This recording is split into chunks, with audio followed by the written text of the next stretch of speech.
key, and the crack of the opening door he stood on the threshold with the sickle tucked into his belt. There was no electric in the room. He took out a torch and flicked it on. Time to go, Noah sang out the words. They're all waiting for you. He was answered by completely silence. What's the matter, he asked. Are you playing games? For the far side of the room where the bed stood.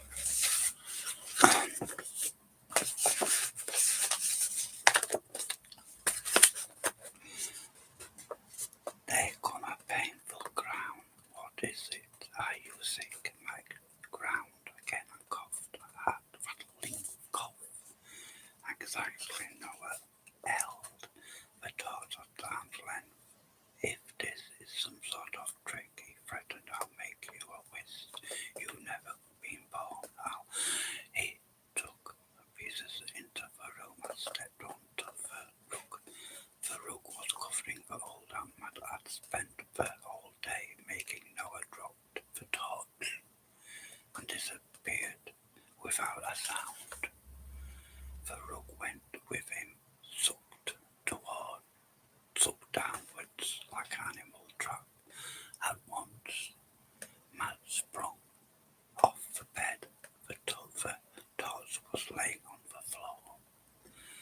He snatched it up and hurried out of the room, along the corridor and downstairs. The sight that greeted him at the bottom was not a pretty one. He had hoped the farmland would knock himself out when he hit the ground, but somehow Noah had fallen on the sickle. It had gone through his stomach and out the other side. His face was distracted in an expression of pain and surprise. He was quite dead. Matt ran out into the darkness. It was raining, and he felt needles of water slicing into his face. The road seemed to have been shunted up into puddles and mud that threatened to drag him down. Twice he stumbled and fell, setting the bruise on his shoulder on fire, but he didn't even hesitate. He ran headlong into the night, unaware of anything but the sound of his feet hitting the road, the drumming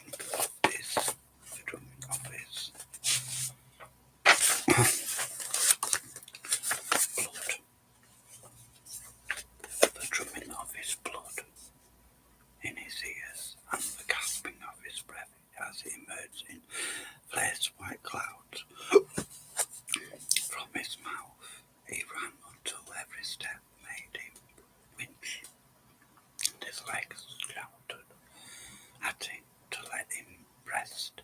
His mind was numb. He was no more than a machine.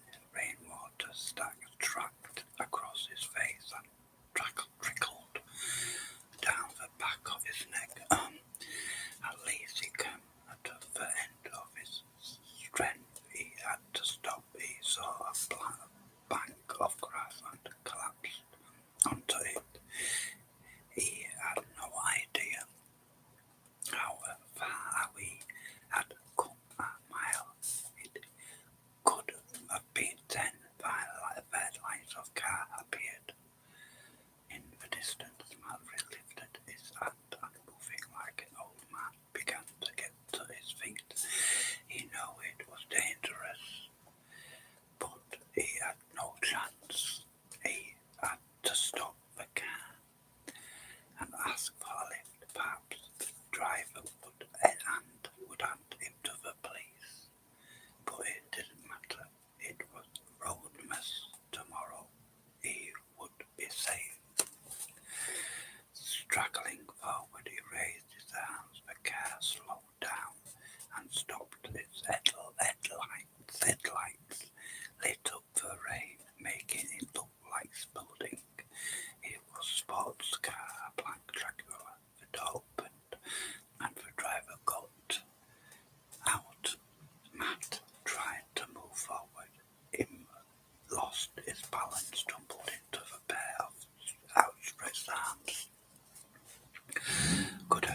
scientist he had visited with Richard. He tried to speak, but the words wouldn't come out. What are you doing out here in the middle of the night? Said Michael. Then no, don't try to speak. Now let me get you into the car. Out of this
to throw himself at Sir Michael Mass, but the old man easily pushed him back.